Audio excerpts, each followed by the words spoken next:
Hi guys, welcome back to my YouTube channel. So ಇವತ್ತಿನ vlog ಬಂದ್ಬಿಟ್ಟು ನೀವು ತಮ್ಲೈನಲ್ಲಿ ನೋಡಿರೋ ಹಾಗೆ home tour. So after 2 days of cleaning finally home tour ಮಾಡ್ತಾಯಿದ್ದೀನಿ. ಇದು ನಮ್ಮ ಮನೆಯ ಎಂಟ್ರೆನ್ಸು. ಸೊ ಆ ಕಡೆ ಒಂದು ಗೇಟು, ಈ ಕಡೆ ಒಂದು ಗೇಟ್ ಇದೆ. ಇದು 30-50 ಎರಡು ಸೈಟು. ಸೊ ಇದೆರಡೂ ನಾವು ರೀಸೆಂಟಾಗಿ ಪರ್ಚೇಸ್ ಮಾಡಿದ್ದು.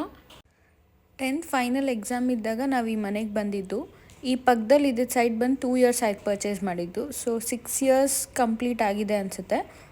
ಅದು ಬಿಟ್ಟರೆ ಇದು ಬಂದ್ಬಿಟ್ಟು ಗ್ರೌಂಡ್ ಫ್ಲೋರು. ಆ ಕಡೆ ನಾನು ಎಂಟ್ರೆನ್ಸಲ್ಲಿ ಬಂದಲ್ಲ, ಆ 2 ವೀಲರು, ಈ ಕಡೆ 4 ವೀಲರ್ ಪಾರ್ಕಿಂಗ್ ಅಂತ ಇಟ್ಟಿದ್ದೀರಿ. ಫಸ್ಟ್ ಫ್ಲೋರ್ ಬಂದು ಇದು ನಮ್ಮ ಮನೆಯ ಎಂಟ್ರೆನ್ಸ್.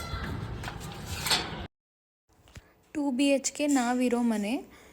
ಎಂಟ್ರೆನ್ಸ್ ಆಗ್ತಾ ತುಳಸಿ ಗಿಡ ಮತ್ತು ಮನಿ ಪ್ಲಾಂಟ್ ಕಾಣಿಸುತ್ತೆ. ಸೊ ಇದು ನಮ್ಮ main door.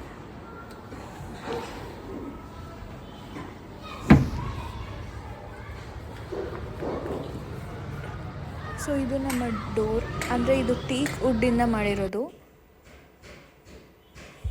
Full clipping ತೆಗಿಯೋಕ್ಕಾಗಿಲ್ಲ, because ನಾನು ಲಾಂಗ್ ವಿಡಿಯೋಗೆ ಶೂಟ್ ಮಾಡಬೇಕಾದ್ರೆ ಮೊಬೈಲ್ ವರ್ಟಿಕಲಾಗಿ ಇಟ್ಕೊಳಕ್ಕಾಗಲ್ಲ, ಆರಿಜಾಂಟಲ್ ಇಟ್ಕೋಬೇಕು ಅಂದ್ಬಿಟ್ಟು ಅದು ಕ್ಲಿಪ್ಪಿಂಗ್ ಕರೆಕ್ಟಾಗಿ ಬಂದಿಲ್ಲ. ಅದು ಬಿಟ್ಟರೆ ಇದು ನಮ್ಮನೆ ಹಾಲು. ಸೊ ಇಲ್ಲಿ ಜಾಸ್ತಿ ಟೈಮ್ ಸ್ಪೆಂಡ್ ಮಾಡ್ತೀರಿ. ಅದು ಬಿಟ್ಟರೆ ಇದು ಟಿ ವಿ, ಅದು ನಾರ್ಮಲ್ ವುಡ್ಡಲ್ಲೇ ಮಾಡಿರೋದು, ಆ ಕಡೆ ಕಬೋರ್ಡ್ಸ್ ಎಲ್ಲ. ಸೊ ಈ ಮಂಚ ಹೇಳ್ಬೇಕಂದ್ರೆ ಇದು ನಮ್ಮಮ್ಮ ಮದುವೆಯಾಗಿ ಬಂದಾಗಿಂದ ಇರೋದು. ಸೊ ನಾನು ಹುಟ್ಟಕ್ಕೆ ಮುಂಚೆಯಿಂದ ಇರೋದು. ಅದು ಬಿಟ್ಟರೆ ಸೋಫಾಸ್ ಎಲ್ಲ ರೀಸೆಂಟ್ಲಿ ಪರ್ಚೇಸ್ ಮಾಡಿರೋದು, 1 ಇಯರ್ ಆಗಿದೆ ಅಷ್ಟೇ. ಸೊ ವಿಂಡೋಸ್ ಬಂದುಬಿಟ್ಟು 3 ವಿಂಡೋಸ್ ಇದೆ. ಈ ಕಡೆ ಆ ಕಡೆ ಈಸ್ಟ್ ಸೈಡ್ 1, ನಾರ್ತ್ ಸೈಡ್ 2. ಆ ಕಡೆಯಿಂದ ನಾವು ನೋಡಿದ್ರೆ ಆಚೆ ಗ್ರೌಂಡ್ ಫ್ಲೋರಲ್ಲಿ ಪಾರ್ಕಿಂಗ್ ಹತ್ರ ಕಾಣಿಸುತ್ತೆ.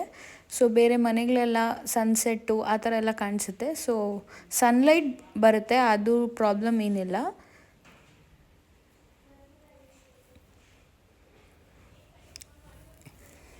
ಅಲ್ಲಿಂದ ಒಂಚೂರು ಮುಂದೆ ಹೋದರೆ ಡೈನಿಂಗ್ ಹಾಲ್ ಕಾಣಿಸುತ್ತೆ. ಸೊ ಇಲ್ಲಿ ಬಂದುಬಿಟ್ಟು ಹೆಂಗಂದರೆ ರೈಟ್ ಸೈಡ್ ಹೋದರೆ 2 ರೂಮು, ಲೆಫ್ಟ್ ಸೈಡ್ ಹೋದರೆ ಕಿಚನ್ನು. ಸೊ ನಿಮಗೆ ಕಾಣಿಸ್ತಾ ಇರೋದು ಬಂದುಬಿಟ್ಟು ದೇವ್ರ ಮನೆ. ಸೊ ಅದು ಲಾಕ್ ಮಾಡಿದ್ದೆ, ಫುಲ್ ಕ್ಲೀನ್ ಮಾಡಬೇಕಾಗಿತ್ತು. ಸ್ಯಾಟರ್ಡೇ ಶೂಟ್ ಮಾಡ್ತಾಯಿದ್ರಿ, ಅದಕ್ಕಿಂತ ಸಂಡೇ ಶೂಟ್ ಮಾಡ್ಬೋದಾಗಿತ್ತು ಅನಿಸ್ತು. ಯಾಕಂದರೆ ನನ್ನ ತಮ್ಮ ಸಂಡೇ ಇರಲ್ಲ ಅಂದ್ಬಿಟ್ಟು ಸ್ಯಾಟರ್ಡೇ ಶೂಟ್ ಮಾಡ್ತಾಯಿದ್ದೆ. ಅದು ಬಿಟ್ಟರೆ ದೇವ್ರ ಮನೆ ಒಳಗಡೆ ಎಲ್ಲ ಕ್ಲಿಪ್ಪಿಂಗಲ್ಲಿ ತೋರಿಸಿದ್ದೀನಿ, ಇವಾಗ ತೋರ್ಸೋದು ಮರ್ತೋದೆ. ಸೊ ಇದು ನಮ್ಮ ಡೈನಿಂಗ್ ಏರಿಯಾ. ಇದು ನಮ್ಮ ಕಿಚನ್. ಸೊ ನಾನು ಅರೌಂಡ್ 2 ಇಯರ್ಸಿಂದ ಸ್ಪೆಂಡ್ ಮಾಡ್ತಾ ಇರೋ ಅಂಥ ಪ್ಲೇಸು. ಸೊ ಕಿಚನ್ ಏರಿಯಾ ಅಲ್ಲಿ ಬಂದುಬಿಟ್ಟು ಅಫ್ಕೋರ್ಸ್ ಎಲ್ಲರೂ ಕುಕ್ಕೇ ಮಾಡ್ತಾರೆ. ಸೊ ನಾನಿಲ್ಲಿ ಸ್ವಲ್ಪ ಪ್ಲೇಸಸ್ ಇಲ್ಲಿ ಜಾಗ ಮಾಡ್ಕೊತೀನಿ, ಕುತ್ಕೊಳ್ಬೋದು, ಇಲ್ಲೇ ಕುತ್ಕೊಂಡು ತಿನ್ಬೋದು ಲೇಟ್ ಆದರೆ ಅಂದ್ಬಿಟ್ಟು. ಅದು ಬಿಟ್ಟರೆ ಅಲ್ಲಿಕ್ಕಿರೋ ಸ್ಟೂಲ್ ಸಹಾಯದಿಂದ ಮೇಲೆ ಸ್ವಲ್ಪ ಕಬೋರ್ಡ್ಸ್ ಇದೆ, ಅದನ್ನು ತೆಗಿಯೋಕ್ಕೆ ಯೂಸ್ ಮಾಡ್ಕೊತೀನಿ. ಅದು ಬಿಟ್ಟರೆ ನಾರ್ಮಲಾಗಿ ಕಿಚನಲ್ಲಿ ದಿನ ಹೀಗೆ ಇರೋದು. ಅಂದರೆ ನಾನು ಅಷ್ಟೊಂದು ಕ್ಲೀನ್ ಮಾಡೋದೆಲ್ಲ ಇಲ್ಲ. ಸೊ ಹಬ್ಬಗಳು ಬಂದರೆ ಕ್ಲೀನ್ ಮಾಡ್ತೀನಿ, ಇಲ್ಲ ನಾರ್ಮಲಾಗಿ ಕಿಚನ್ ಹೀಗೆ ಕಾಣೋದು. ಇದು ಮೇಲೆ ಇರೋ ಕಬೋರ್ಡ್ಸು. ಸೊ ಕಿಚನಿಂದ ಆಚೆ ಬಂದು ಸ್ಟ್ರೈಟ್ ಹೋದರೆ 2 ರೂಮ್ ಕಾಣಿಸುತ್ತೆ. ಒಂದು ನಂದು, ಒಂದು ನನ್ನ ತಮ್ಮದು, ಇಲ್ಲ ನಮ್ಮಪ್ಪ ಅದು. ಸೊ ನನ್ನ ರೂಮ್ ಬಂದುಬಿಟ್ಟು ಇಷ್ಟು ಚಿಕ್ಕದಿದ್ರೂ ಚೆನ್ನಾಗಿದೆ, ಬಿಕಾಸ್ ನನ್ನ ರೂಮ್ ಅಲ್ವಾ, ಅದಕ್ಕೆ. ಸೊ ನಾನು ಶೂಟ್ ಮಾಡೋಕ್ಕಂತಲೇ ರೂಮ್ ಕ್ಲೀನ್ ಮಾಡಿರೋದು, ಇಲ್ಲಾಂದರೆ ನನ್ನ ರೂಮ್ ಇಷ್ಟು ಕ್ಲೀನಾಗಿರೋಗಂತೂ ಚಾನ್ಸೇ ಇಲ್ಲ.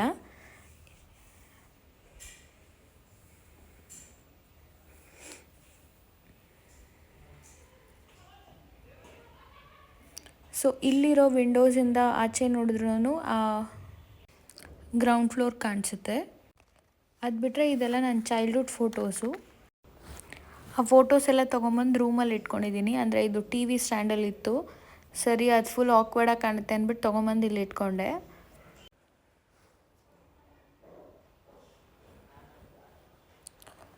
ಸೊ ಇದು ಬಂದ್ಬಿಟ್ಟು ನನ್ನ ಸ್ಟಡಿ ಟೇಬಲ್. ಸ್ಟಡಿ ಮಾಡ್ತಾಯಿಲ್ಲ, ಅದಕ್ಕೆ ಅದು ಹಂಗಿರೋದು.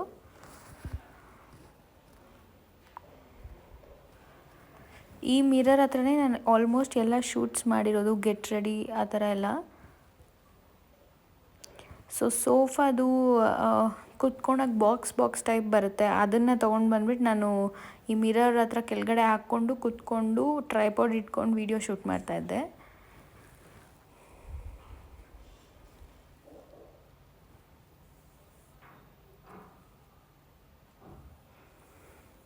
ಮಿರರ್ ಪೋಸಸಲ್ಲಿ ಫೋಟೋಸು ಇಟ್ಕೊತಾ ಇದ್ದೆ.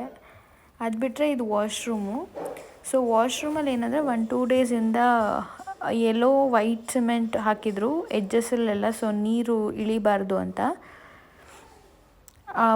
ನಮ್ಮದು ಬಂದುಬಿಟ್ಟು ಸಿಲ್ವರ್ ಕಲರ್ ಇರೋದು ಟೇಲ್ಸ್ ಎಲ್ಲ, ಸೊ ಅದಕ್ಕೆ ಹಂಗೆ ಕಾಣುತ್ತೆ ಅದು. ಅದು ಬಿಟ್ಟರೆ ಇದೊಂದು ನಾನು ಯೂಸ್ ಮಾಡ್ತಾ ಇರೋದು, ನಾನು ಒಬ್ಬಳೇ ಇಲ್ಲಿ ಯೂಸ್ ಮಾಡೋದು, ಇನ್ನು ಯಾರೂ ಯೂಸ್ ಮಾಡಲ್ಲ ಒಂದು 3-4 ಇಯರ್ಸಿಂದ. ಸೊ ಇದೇ ಥರ ವಾಶ್ರೂಮ್ ನಮ್ಮ ಅಪ್ಪದೂ ಇರೋದು. ಸೊ ನಾನು ಆ ಕಡೆ ತೋರ್ಸೋಕ್ಕಾಗಲ್ಲ ಅಂದ್ಬಿಟ್ಟು ಈ ರೂಮ್ದೇ ತೋರಿಸ್ದೆ. ಸೊ ಅದು ಬಿಟ್ಟರೆ ನಮ್ಮ ಅಪ್ಪ ಅಮ್ಮ ರೂಮು. ಇದು ಬಂದುಬಿಟ್ಟು ಅಂದರೆ ಜಾಸ್ತಿ ಮೆಮೊರೀಸ್ ಇರೋ ರೂಮ್ ಇದು. ಇವಾಗ ನನ್ನ ತಮ್ಮ ಇರ್ತಾನೆ.